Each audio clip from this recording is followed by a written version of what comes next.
Hey troops, it's Royfield Geeks Adventures. Woohoo! So this is a kind of an anniversary retrospective, because it's a reminder, unfortunately, how old I am.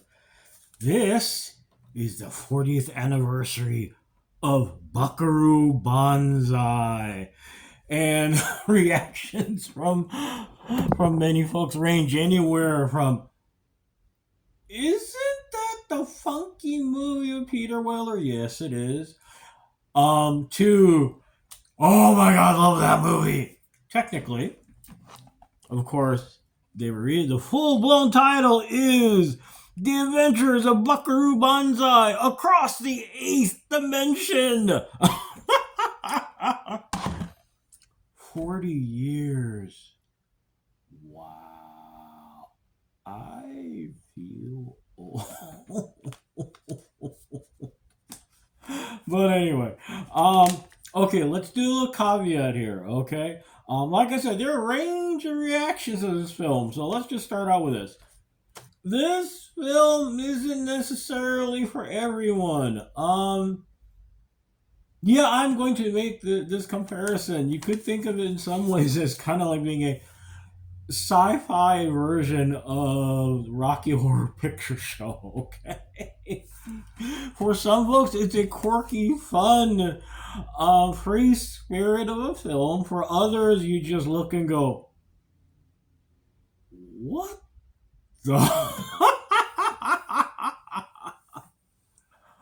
um, I'm one of those who happens to be one of the former, but as you've noticed. So anyway, and for those of you who are still been looking at all these memes and things talking about the anniversary, going, "What is this movie about?" Not kidding about a quirky story. Our hero is a scientist, surgeon, and band leader. The hero, Dr. Buckaroo Banzai, played by Peter Weller, and shameless plug. Shoot, I don't remember if it was a master's or a doctor in fine arts. So anyway, got his grad degree from Syracuse University of Fine Arts. Go Orange! Yay! Part of the adventure is also he discovers his twin sister, his dead wife had a twin sister, Alan Barkin. You're going, wait, what? I wasn't kidding about Corky. And in the middle of all this, aliens invading from the eighth dimension. Sorry, no aliens on the cover. But anyway, wasn't kidding about a quirky story, okay, folks. Along with the quirky story is the quirky budget or lack thereof sometimes. I swear, when Roger Corman right now in his grave going, yeah, that was a wild budget.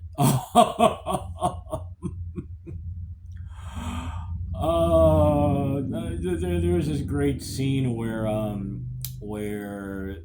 hero Buckaroo Banzai is in this alien spaceship, and it literally looks like something out of Doctor Who when they really had no budget. And there's a bunch of you going, "Oh my, quirky." Guy said quirky. Okay. Now you're wondering, okay, so what is the big deal about this place? Well, part of it is this giant universe they created.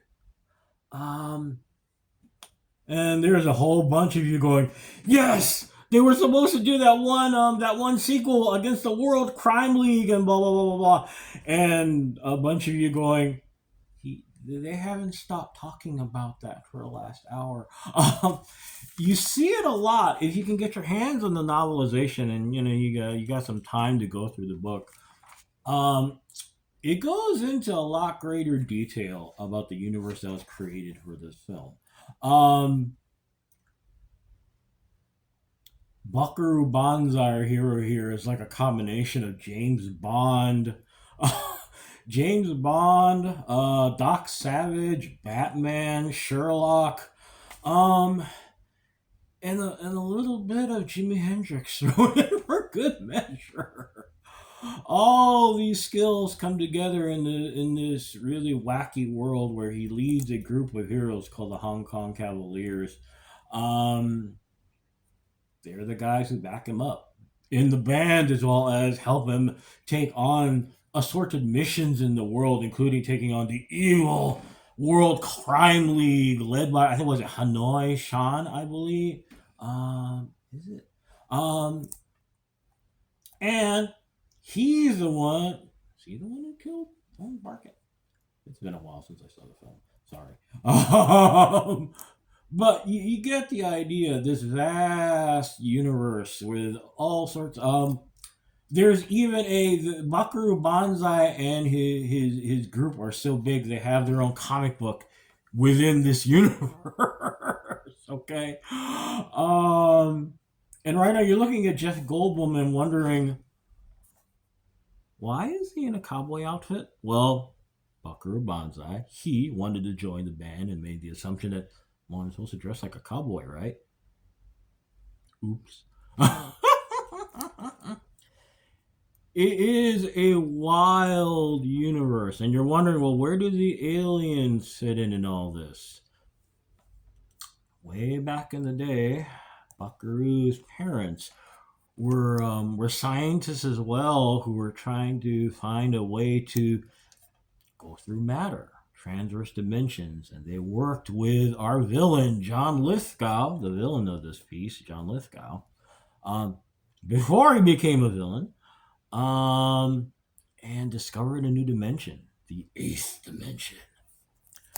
The umpteenth amazing thing about this film is the massive. You're thinking, well, yeah, it's a big cast. Well, here's the deal. This is one of those films where, as you're watching it now, you go, wait a minute, I know them. I know them. I don't literally. Of course, you have Peter Weller as our hero, Ellen Barkin. Ellen Barkin. John Lithgow, who's in a ton of stuff, is our villain, Dr. Emilio Lizardo. Let's see. One of John Lithgow's henchmen is played by Christopher Lloyd. Yes, that Christopher Lloyd, Doc Brown, amongst other things. Jeff Goldblum, trying to be one of the new members of the Hong Kong Cavaliers of New Jersey. And it goes on and on. Robert Ito is one of the scientists that worked with Buckaroo's parents. And for those of you who remember Quincy in the 70s and a whole bunch of other roles, yes, it's that Robert Ito. Carl Lumley, who was in the Fox, the unfortunately short-lived, a cool TV show, Mantis on Fox, way back. But also, for all you Justice League fans, the voice of John Jones, Carl Lumley's in here. Two very, very notable folks, Vincent Schiavelli, and you're going, who? Character actor was huge in the 70s and 80s. Now, you're doing your Google search. You're looking at that face going, wait a minute. Yes, that's what his name is, and he has been in a host of films. Passed away a while ago. But one of the things I remember most fondly when he did pass away, when people were talking about him passing, how much they missed him, his amazing work, and the face that is memorable and added a lot of life to every role he was in. Well, and finally, Clancy Brown as Rawhide. So, I mean, the umpteenth wonderful thing about this film, so many familiar faces who down the road were involved in so many wonderful things. For me personally, the biggest reason I still love this film is Buckaroo, our hero.